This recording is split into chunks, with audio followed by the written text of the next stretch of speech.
Poxa, mas imagina o desafio educacional. Porque essa explicação ela se torna didática, obviamente, né, para Uhum. todos que estão nos ouvindo de alguma maneira. Mas muitas vezes eu encontro uma série de empreendedores que não têm nem a mínima noção. E aí eu queria que você falasse um pouquinho sobre esse ato educacional, a importância desse ato educacional para esse tema e para o empreendedor, né? O quanto isso pesa nas decisões futuras dele, o quanto isso pode pesar pela ausência desse entendimento, né? E aí, se você tiver algum case, alguma situação que você diga assim, poxa, André, ó, enfrentei isso daqui recentemente, fruto provavelmente dessa ausência, né, de conhecimento, que se tivesse, né, tido, se tivesse abraçado dessa maneira, talvez a gente evitasse essa diligência, talvez a gente não precisasse ter esse gasto, porque isso eu acho que é importante, né, demonstrar, além do escopo, que é o que a gente iniciou, né, conversando sobre a ideia do que é que faz parte, o que é que está dentro desse guarda-chuva da disciplina jurídica, mas ao mesmo tempo a gente depois discutiu situações do que demonstram a importância do tema, mas agora eu entendo que existe um outro campo de desafio que está muito para o conhecimento do empreendedor sobre esse tópico, né? É como se, na minha cabeça, aquilo que do direito pode ser explorado por um empreendedor no início da sua vida empresarial fosse: eu preciso ter cuidado com meus funcionários, nas relações contratuais, que normalmente é um contrato padrão que se faz, né? Então esse é um tópico muito importante. Eu preciso registrar a empresa, porque sem esse registro ela não pode operar, não pode comprar, mas eu não ligo muito sobre a forma pela qual está escrito, porque eu acho que se todo mundo faz de um jeito, permanece daquele mesmo jeito. E caso eu tenha algum tipo de diligência com alguma saída fortuita de algum tipo de membro da equipe, que muitas vezes acaba gerando algum tipo de diligência jurídica, eu também tenho uma dificuldade. Então fica muito no campo do direito do trabalho, Sim.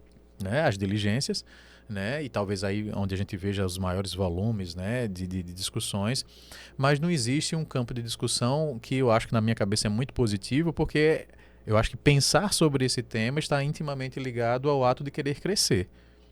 Porque se eu penso no direito societário, no direito empresarial, se eu enxergo possibilidades, inclusive, de captação de recursos, eu estou pensando enquanto empreendedor no crescimento. E, ora, se você, que é empreendedor, pensa no crescimento, não faz sentido você pensar só nessas disciplinas jurídicas. Você precisa pensar justamente em temas como esse, que vão abrir espaço para você fazer, inclusive, captações que, no seu bolso, poderiam ser mais dolorosas. Você utilizar, por exemplo, o capital que se encontra hoje no seu caixa, enfim.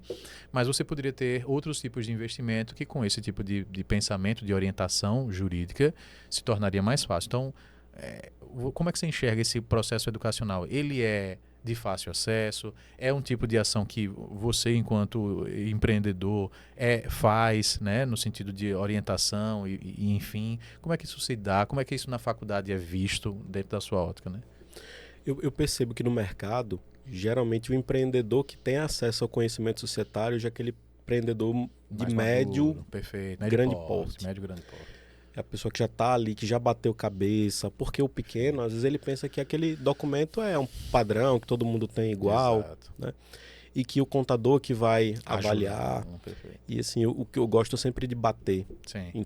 para todo empreendedor quem vai construir valor para a sua empresa é o contador. Sim. Sua empresa vale o que tiver na escritura contábil. Perfeito. Então, escolha um excelente contador, porque o que vai trazer valor para sua empresa é o trabalho daquele profissional. Certo. Agora, a proteção desse valor vem do advogado. Perfeito. Então, são profissionais que todo empreendedor tem que ouvir muito, Sim. porque um constrói e o outro protege. Perfeito. Então, tem que haver parceria. Sim. E a gente tem grandes escritórios de contabilidade que são parceiros. Perfeito. E que já trazem essa transparência para o cliente. Olha, eu estou trazendo um contrato social para você, mas esse contrato social é padrão da junta. Se você quiser algo mais refinado, é bom consultar um advogado, porque não é o papel do contador. Assim como não é papel do advogado opinar sobre a DRE, que foi ali construída. Perfeito. Então, a gente percebe, né, no caso, por exemplo, chega um empreendedor lá que era MEI, começou como MEI porque tinha algumas facilidades, alguns benefícios e que estourou o limite da MEI. Certo. E que não fez nada. E hoje ele é um empresário individual ME. ele é uma pessoa física com CNPJ e todo o patrimônio pessoal está exposto ao risco daquela operação. Certo. Porque no momento em que ele estourou o faturamento da MEI, ele deveria ter feito uma transformação para limitar a unipessoal e aí segregar o patrimônio. Então são Perfeito. pequenas iniciativas. Sim. Às vezes você tem sociedade de fato. Às vezes você tem, como a gente já atendeu o caso de uma pessoa que chegou no escritório porque o parente ele era sócio de fato numa operação, não queria ter o nome envolvido e faleceu, e o outro que tinha o único nome no contrato social olhou para o lado e disse: que empresa, que sociedade, que não... Enfim. Então você pode ter um contrato de sociedade em comum registrado em cartório, assinado pelas partes, que vai disciplinar essa segregação no momento de uma possível rescisão. Então você pode ter uma unipessoal registrada na junta comercial, você pode ter ali um contrato que o pessoal chama de contrato de gaveta, Sim. que vai disciplinar um investimento, uma sociedade em conta de participação. Então você tem várias possibilidades para justificar ou para regularizar uma situação. A gente não sabe, às vezes a pessoa não quer ter o nome envolvido, tem alguma restrição, não quer estar com o nome do CNPJ, mas ele quer investir na empresa. Então existem documentos que podem facilitar, viabilizar esse investimento. Perfeito.